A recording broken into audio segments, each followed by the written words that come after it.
हरे कृष्ण कृष्ण कृष्ण हरे हरे, हरे राम राम हरे हरे। मैं आप सबके साथ दामोदर लीला का पार्ट 1 लेकर आई हूँ। दामोदर लीला का पार्ट 2 वीडियो में लेकर आऊँगी। आज पार्ट 1 है, तो चलिए जानते हैं क्या है दामोदर लीला। और सबसे पहले हम ये जानेंगे कि दामोदर श्री कृष्ण को क्यों कहा जाता है। वह इसलिए कि श्री कृष्ण ने माता यशोदा के प्रेम रूपी रस्सी से बंधना मंजूर किया, जो कि परमपिता परमात्मा किसी के बंधन में नहीं बन सकते, लेकिन वो अपनी माता के प्रेम में बंध चुके थे और वह उन्होंने दामोदर लीला करी। माता यशोदा द्वारा श्री कृष्ण का बांधा जाना। एक बार अपनी दासी को कोई दूसरा कार्य करते देखकर माता यशोदा स्वयं दही मतने लगी।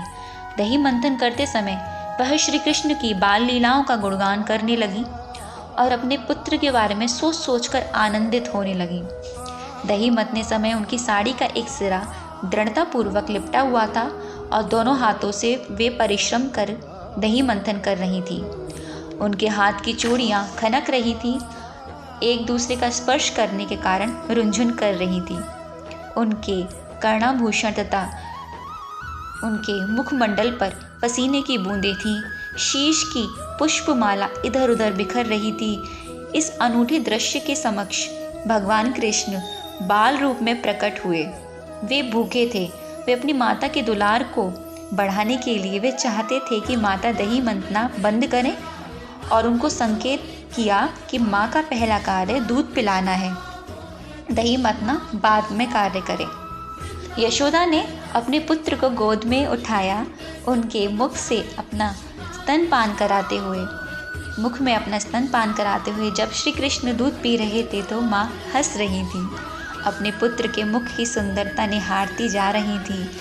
अकस्मात चूल्हे पर रखा हुआ दूध उबलने लगा।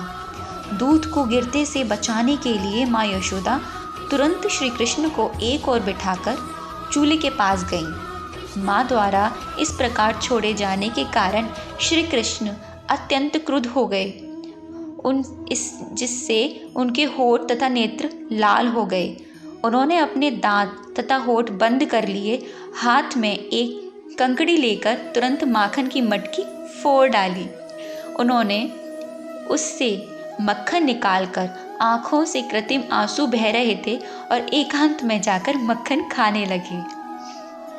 इसी बीच माँ यशोदा कढ़ाई से उफलते दूध को ठीक करने पुनः मथने के स्थान पर आ गई। उन्होंने इस टूटी मटकी को देखा जिससे दही रखा था। चूंकि उन्हें अपना पुत्र नहीं दिखाई दिया, अतः वे समझ गई कि यह कार्य उसी का है। वह हंसने लगी, सोचने लगी, बालक बहुत चतुर है। मटकी तोड़कर इस स्थान से दंड के भय से चला गया। चारों ओर ढूंढने के बाद उन्होंने उसे लकड़ी के एक उल्टे रखे हुए ओखल पर बैठा पाया। वे छत से टंगे झूले पर लटके एक छीके से मक्खन निकालकर बंदरों को खिला रहे थे। श्री कृष्ण भगवान बंदरों को खिला रहे थे वो माखन। उन्होंने देखा श्री कृष्ण अपने नटखट स्वभाव के कारण उनसे डरकर इधर उधर भाग रहे थे। अपने पुत्र को इस तरह व्यस्त देखकर चुपचाप से वे पीछे आई और श्री कृष्ण ने तुरंत ही देख लिया उनकी माता हाथ में छड़ी लेकर उनकी ओर दौड़ी आ रही हैं। वे तुरंत उखल से उतरकर डर के मारे भाग गए।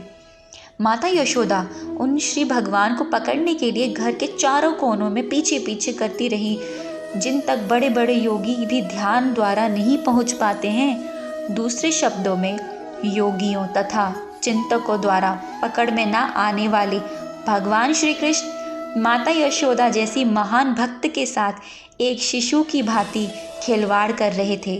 किंतु माता यशोदा अपनी पतली कमर व भारी शरीर के कारण तेज दौड़ नहीं पा रही थी। दौड़ने वाले बालक को सरलता से पकड़ नहीं पा रही थी, फिर भी वे तेजी से उनका पीछा करने लगी। उनकी केश राशि शिथिल पड़ गई।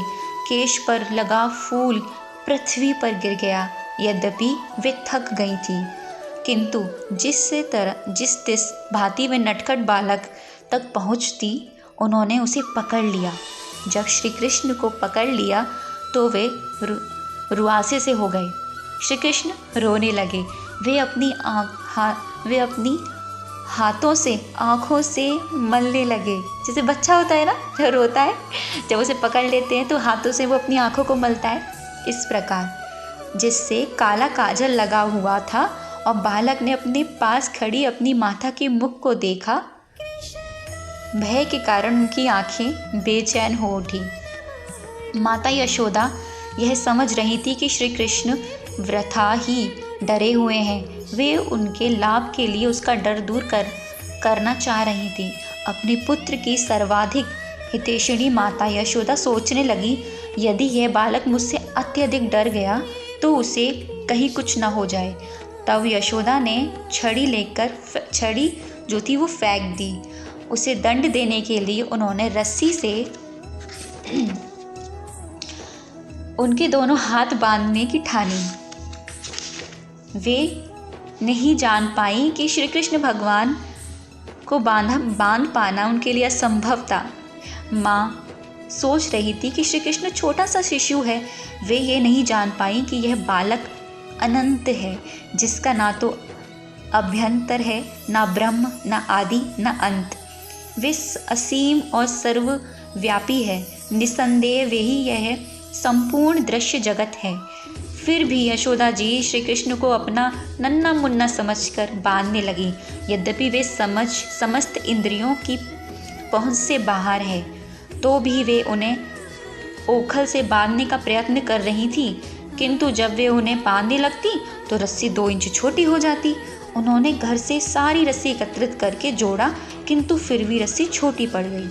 इस प्रकार उन्होंने घर की सारी रस्सियां जोड़ डाली, किंतु अंतिम गांठ लगाई नहीं जा रही थी।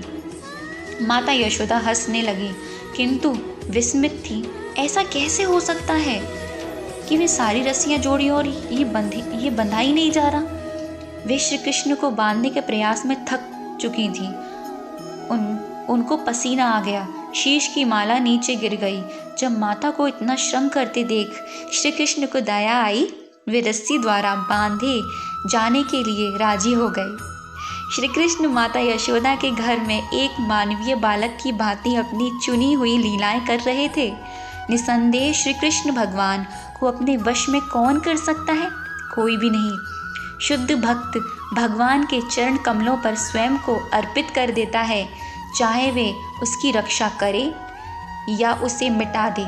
किंतु भक्त अपने शरणागत पद को कभी नहीं भूलता। इसी प्रकार भगवान भी अपने भक्त की रक्षा करने में दिव्य प्रसन्नता का अनुभव करते हैं। उनका प्रत्यक्ष उदाहरण श्री कृष्ण द्वारा माता यशोदा के प्रति समर्पण है। श्री कृष्ण अपने भक्तों के लिए सभी प्रकार की मुक्ति के दाता हैं, किंतु उन्होंने यशोदा को जो वरदान दिया उसका अनुभव ब्रह्मा जी, शिव जी, लक्ष्मी देवी तक को भी नहीं था। श्री कृष्ण भगवान जो आनंद महाराज तथा यशोदा के पुत्र रूप में विख्यात हैं, नंद महाराज योगियों तथा चिंतकों तक के लिए भी कभी पूर्ण रूपेण ज्ञेय नहीं है, किंतु भक्तों के लिए सहज सुलभ है। ना ही वे योगियों तथा चिंतकों द्वारा समस्त आनंद के परम आगार के रूप में जाने जाते हैं। अपने पुत्र को बांध देने के बाद यशोदा गृह कार्य में लग गई। उस समय ऊखल में बंधे हुए श्री कृष्ण ने अपने समक्ष वृक्षों की 2 जोड़ी यमल जैसी, जिन्हें अर्जुन वृक्ष कहा जाता है। अतः परम आनंद कंद भगवान श्री कृष्ण ने अपने मन में विचार किया, पहले मेरी माता ने मुझे पीने को पर्याप्त दूध नहीं दिया, इसलिए मैंने दही की मटकी फोड़ दी, सारा मक्खन बंदरों को बांट दिया। अब उन्होंने मुझे काष्ठ से ओखल से बांध दिया, अतः मुझे पहले से अधिक शैतानी का कार्य करना चाहिए। श्री कृष्ण भगवान ये सोचने लगे।